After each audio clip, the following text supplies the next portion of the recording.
Honestly, life right now in Colorado with the pandemic, for me, it's not too bad. Thankfully, I have great people who are safe. We get tested frequently because I'm a healthcare worker. Most of my friends are also healthcare workers. I do have access to a gym. It is a private gym, so we only have maybe 10 members at the max unless I bring clients in. So I have been able to work out. With that, of course, there's the mask mandates and everything and the social distancing. But the hardest part is college. So since I do go to state university, you really do not get any experience at all. It's mostly Zoom classes. And if you're lucky enough, fortunately, I'm lucky enough, you can have in-person classes. But you have to get tested every single week. You don't really have that much of a social experience. Pretty much everything is closed. I think you're 6 feet away from everybody. It's pretty crazy. And unfortunately, I actually have been pushed back in my major and my minor because of COVID. They weren't offering a lot of the classes that I needed. So I've been pushed back, hopefully just a semester. I've been taking like all my required classes rather than the classes that revolve around my major.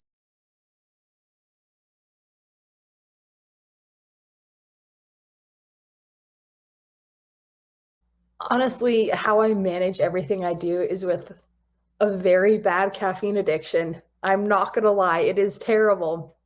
I wake up at like 5 or 6 every morning. I mean, not usually, but since I am in prep, I have to do my fasted cardio. So I wake up at like 5 or 6 in the morning. I do my cardio, then I take a shower, then I eat. By the time I eat, I'm like, okay, I have to rush out the door. So my hair is still wet. So usually then go to my first class, then I hang around campus for a little bit. I'll go get COVID tested or I'll go eat my second meal. Then I'll go to my second class, which will be on campus. Then I have to Zoom back home and I have to get on Zoom. And after I have I'll usually be eating while I'm in Zoom. And from there, I'll just do homework because I'm usually in class from 7:30 a.m. to like 1:30 p.m. And then from there, I take a little bit of a break. Hopefully, I can get a nap in. Sometimes I can't because I had like so much of a caffeine buzz, or I'm just too stressed out, or I have a cute dog I have to take care of too. He's my love of my life. But from there, then I work out. So either I'll work out myself, just me, or I have a client who will sometimes work out with. If not, I'll work out my client first, then I'll work out myself. From there, I usually come back home. I eat some more. I do homework, and if I have time, I actually practice electric guitar. But I go to bed at 10 at the latest. I've been really bad at that because I've been having to do my night cardio, and that's cutting into my homework, and my homework is my priority, and then cardio is my priority, so I have to do homework, then cardio. So lately I've been going to bed at like midnight, and I have to get up at like 5 or 6 again for the same thing. So for the past, I'm getting a phone call, but for the past like few days, actually for a few weeks, I've been on like 4 or 5 hours of sleep. So we're running this Lamborghini on 85. It's not working out too well.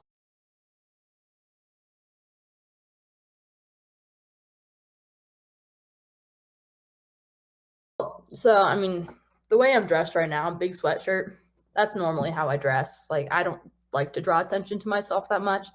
Like, I dress for comfort, not for style. I don't want to like wear the super skimpy tight clothes and be like, oh my gosh, look at me, I have big biceps. No, I mean, I'm honestly too tired. Don't have the motivation to try to impress anybody. When I am at the gym and I'm wearing like my sports bra, yeah, I do get looks. I don't really pay attention because when I'm at the gym, that's time to work. I would say most of the negativity comes through here. Thankfully, my family, my friends have been extremely supportive. But what I always say for people who ask that is, if you play with fire, you get burned. People always say bad things, but I'm going to have to say something back because this is something I'm passionate about. Typically, I would say the meanest people, but they're not direct, are females. They will say things behind your back and it just comes back to me. It's like, well, I'm sorry, sweetheart. I could probably sit on you and be a pancake.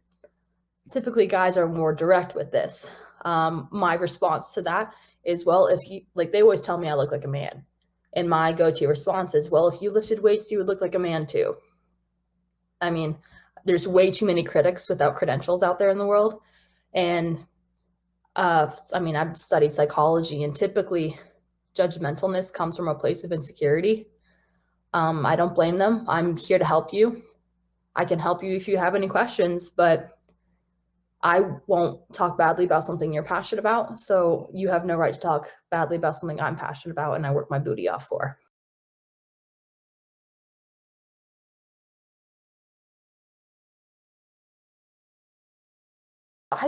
So I've been an athlete my whole life. And when I got to high school, I actually did a lot of sports. Like I did wrestling for a little bit. I did swimming. I've been swimming for quite a while, and I've been track since I pretty much knew how to run.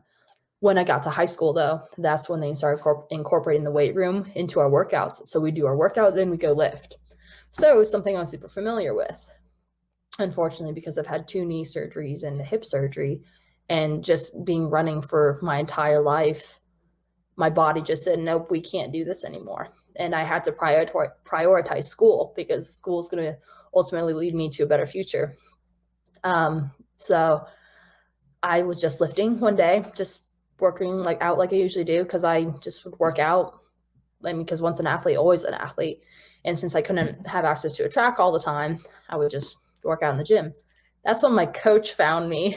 So he actually came up to, well, he was actually, I thought he was a creeper at first, just some weird guy, but he was his eyes locked on me, just staring at me. And he comes over and he goes, have you ever thought about being a bodybuilder? So what do you mean? He's like, well, I could see you on stage. At this point, I have pre-workout running through my system. I'm not wanting to talk. I was like, all right, well, I'll finish my lift. Meet me in the lobby. We'll talk about this later. So he convinced me that I should work with him and I should do one show. And after one show, I'll see how much I like it. So I started working with him last year on January. And then I started prep for a show in July. It was July 11th, but I found out in June that I needed some emergency surgeries. So I was unable to compete. I was 5 weeks out and then I needed surgeries. So now that we're closer to homeostasis, we're getting better. I'm getting ready now for my second prep, still my first show, but I've honestly found such a love in this because it's a sport. It is a sport. Whatever people say, it's a sport. Like there's the mental aspect, there's a physical aspect. You're pushing yourself to your limits. I would say it's a very individualized sport. I mean, although you are competing against others, you are fighting with yourself through the majority of the process. But since sports have always been, they're kind of bred in my blood, it was very easy to pick up bodybuilding. It's just, I would say, just weight room focus. I don't have any separate workouts except for working up here and here.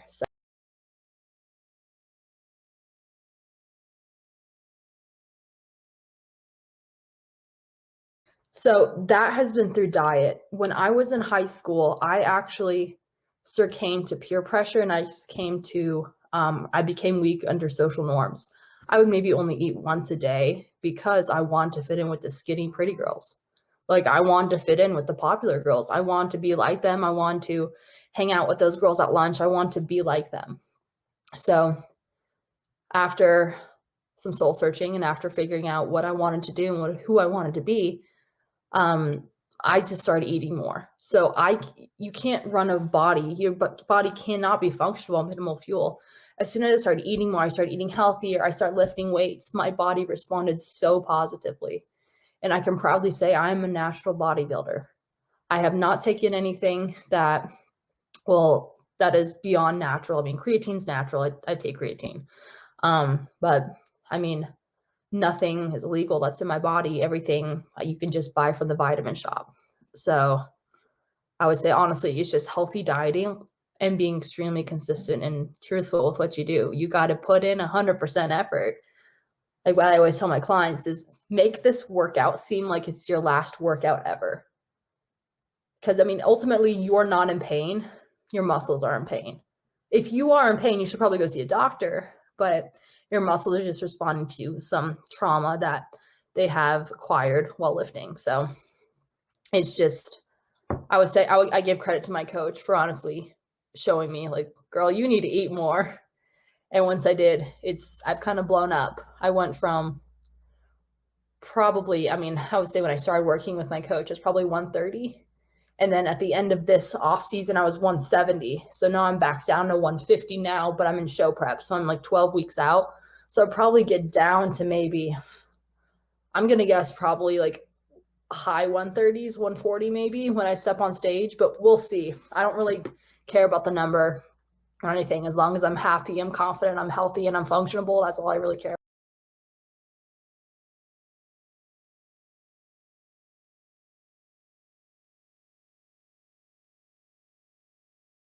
To be completely honest, I still don't even track. It's like I'll see a picture, excuse me, I'll see like a picture of me. I'm like, oh my gosh, like I definitely look a lot bigger. I don't look at my weigh-ins that I send to my coach because I just get lost in my head. I just send them to him. He tells me what I need to do. I don't measure, like I step on the scale when I have to. I rarely look in the mirror. You can do your workout without looking in the mirror. Like if you need to see a contraction, that's one thing. But if you don't have to, it's not necessary. For me, I'm finding my battles more in my head because I would be the first to admit I'm extremely self-conscious. Like I work my butt off, and when I don't see those results, I get really discouraged. But you have to trust the process, go with the process and everything. So I just stick to the process, and the resources I have been given have been proven to be successful. So actually, lately I've been having a lot of people, including yourself, tell me you've gone huge in the past few years. I'm like, well, I actually didn't even really notice it. If I'm being completely honest, I haven't really paid attention to it. It's my visual appearance isn't my priority. I guess what I'm doing with my life, bodybuilding. So I guess I've been pretty naive to it, but I also choose to avoid it.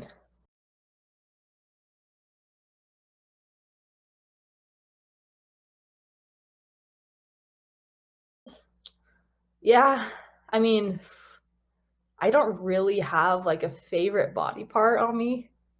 If that makes sense. Like I love my back. My back is pretty cool. It's pretty wide. I like that. But I would say I'm mostly known for my shoulders. And my shoulders have grown quite a bit. I can tell when I'm glycogen deficient because my shoulders will go flat. I can tell when I have a shoulder pump because it just feels good. I would say I have the most muscle sensitivity in my shoulders, and I'm more aware with my shoulders. I kind of go about, all right, am I looking good today off my shoulders? But back is my favorite to lift, and I don't really have eyes, so I can't really see. But I would say you don't have to necessarily see development in your favorite body part for it to be your favorite body part. I would say it's where you feel is your strongest suit, or you could potentially win. That's what I would say a favorite body part should be.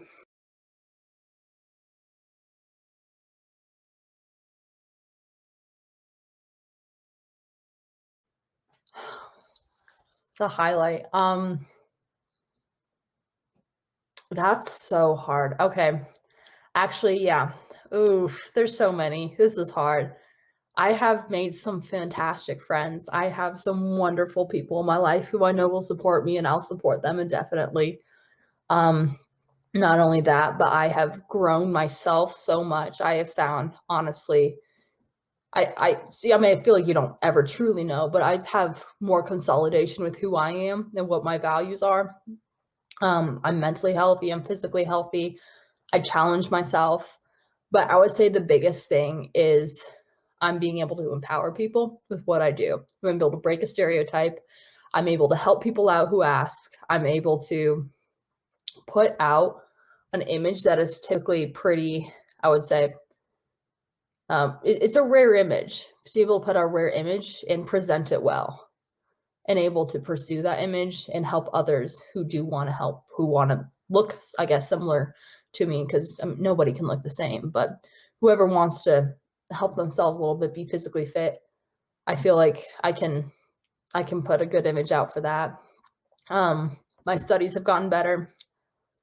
God, there's so much. I have such an amazing support system from fans too. I have people constantly telling me like, you look amazing today. Good job. Keep pushing. You got this. I've been getting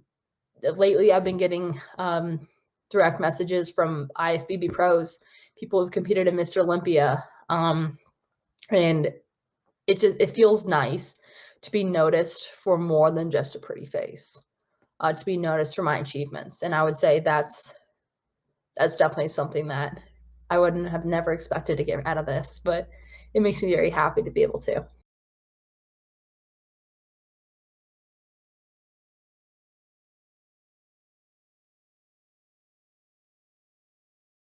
God, my biggest inspiration. So I don't really look at, I would say, people on social media for inspiration, because I'll typically get discouraged, or my medical side will pop out and be like, listen, you don't have the same genotypes and phenotypes, so you will never look like this person. So I just kind of go off of like, all right, she has a great back. I really like her deltoid heads. She has some nice juicy calves that I would like to attain someday.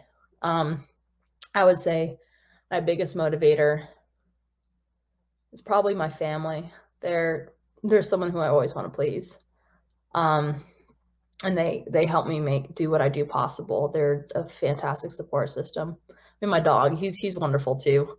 He's helping me stay physically fit. He's helping me get my cardio in by all these walks and playing Frisbee.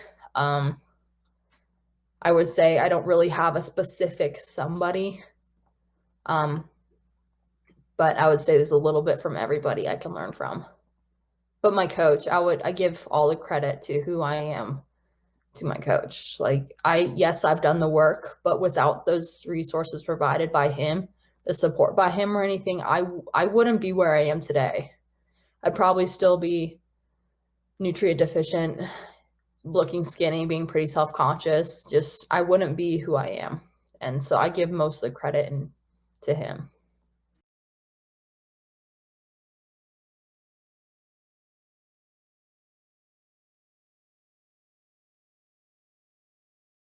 Laugh at least once every single day. Value everybody around you. Tell them you love them. Tell them that they mean everything to you. And love yourself. It is so hard not to love yourself, but it's also so hard to love yourself. You have to stop looking around you and look at yourself and see, what can I make out of this?